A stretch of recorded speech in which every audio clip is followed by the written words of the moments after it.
ফুল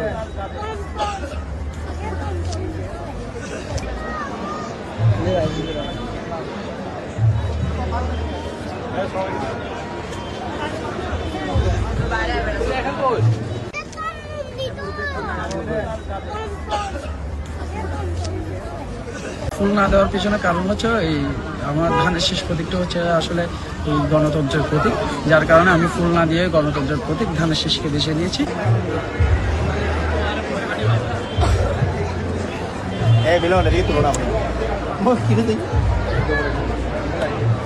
নতুন ধরনের একটি আইটেম কিংবা উপহার যুবকরা শুরু করেছে। এই নতুনত্ব আধুনিকতার প্রকাশ পায় এখানে।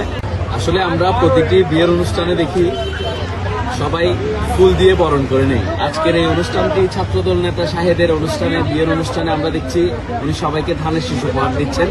এটি দেখে আমরা অত্যন্ত আনন্দিত।